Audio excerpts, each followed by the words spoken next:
Passar menos dinheiro para o governo implica em um governo ser menor, gastar menos, e o que a gente percebe, além de o governo não conseguir fazer uma redução à contenção de gastos, muitas vezes o governo aumenta os gastos sob pretexto de investimento em ações sociais. A gestão de Fernando Haddad está ultrapassada na sua avaliação? Mas com certeza, assim. Era muito fácil governar o Brasil com a China crescendo 10% ao ano e a gente exportando commodity, né? E isso foi o governo Lula 1 e Lula 2. E é de reboque, né? Agora, você não tem um cenário externo favorável. Pelo contrário, a gente tem um cenário externo desfavorável, né? Então, você precisa fazer a lição de casa. E os governos petistas nunca fizeram a lição de casa. Eles dizem muito de que não, tem gasto porque a gente tem gastos sociais. Mas, vamos lá, comprar um sofá de controle remoto de 250 mil reais pro Palácio da Alvorada não é um gasto nada social. Eu nem sei o que é que faz um controle remoto de um sofá. Eu não tenho nenhuma capacidade de imaginação em relação a isso.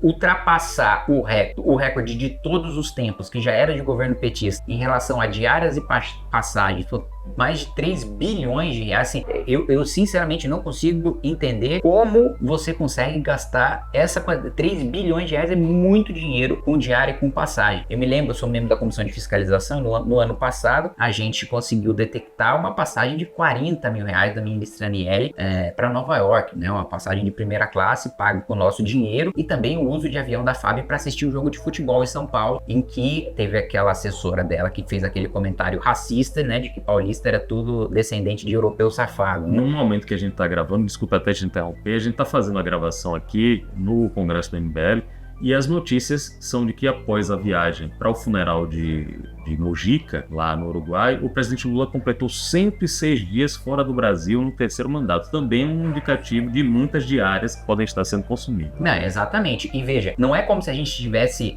obtendo resultados internacionais relevantes com essas viagens do Lula. Lula acabou de voltar da China. Qual que é a primeira medida que a gente vê anunciada? A China bloqueando a compra de carne de frango do Brasil. Então, tem toda aquela pompa, toda aquela circunstância, né, de você ter aquela imagem do presidente ser recebido numa nação estrangeira, mas o que de fato está sendo trazido de resultado? Aliás, a gente passou por um constrangimento gigantesco agora com a primeira-dama. Eu queria conversar sobre isso. Eu queria, até por dois viés. O primeiro é você um influenciador digital já de muito tempo, antes de ser político efetivamente, já sendo político cidadão, você tem muita participação na mídia digital. Você acha que precisa, como a primeira-dama mencionou lá em frente de Xi Jinping, precisa de regulação dessas redes sociais? As redes sociais, elas já são reguladas, né? O discurso de que não tem regulamentação de rede é uma mentira escancarada, pura e simples. Existe o Marco Civil da internet, existe o Código Penal. Tudo que é crime na vida real é crime no meio digital, né? O que eles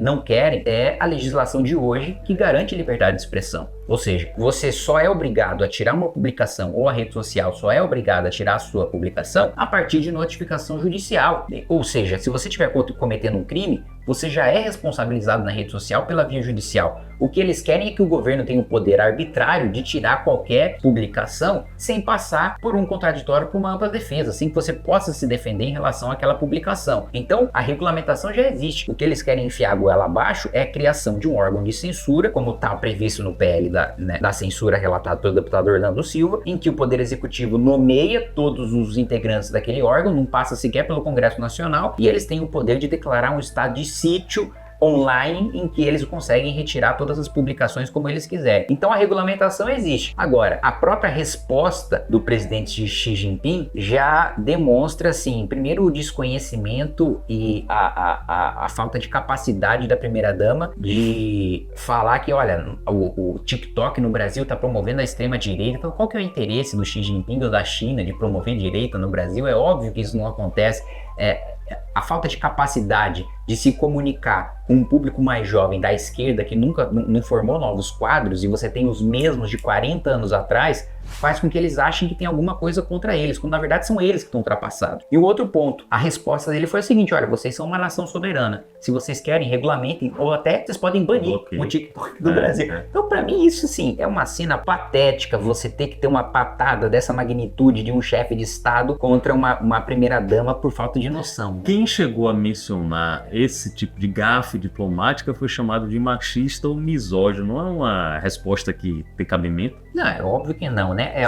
É a velha estratégia de você tentar desqualificar o seu adversário porque você não consegue falar sobre aquilo que aconteceu. Então, como não tem defesa para aquilo que a Janja falou, ela quer falar, olha, como eu sou uma mulher, eu estou sendo atacada por ser mulher. Mas assim, é uma pauta identitária que, felizmente, eu vejo que não cola mais, que a população vê como uma forçação de barra, o que de fato é. Né? Então ninguém está criticando a Janja porque ela é mulher. Se ela fosse um homem falando a mesma imbecilidade, ela seria criticada da mesma maneira. O deputado Glauber Braga, ele vai ser caçado, ele está fazendo muito esforço mesmo para não ser caçado, está tentando mobilizar a militância. Mas na sua avaliação, ali ainda tem volta?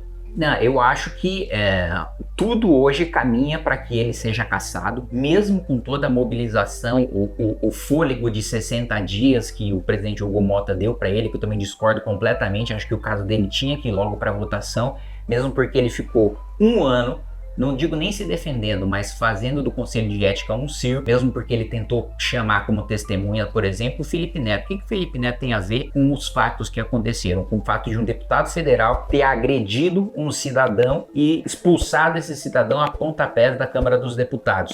E outro ponto, que justifica ele ter me atacado nesse mesmo dia e me acusado nesse mesmo dia? Nada. Então, para mim tinha que ser votado imediatamente. É inadmissível que você tenha um parlamentar agredindo um cidadão e expulsando um cidadão da Câmara dos Deputados, mas infelizmente, pelo menos enquanto durarem esses 60 dias aí que foi dado pelo presidente Hugo Motta, ele vai ter esse período aí para fazer o seu circo, o seu palanque.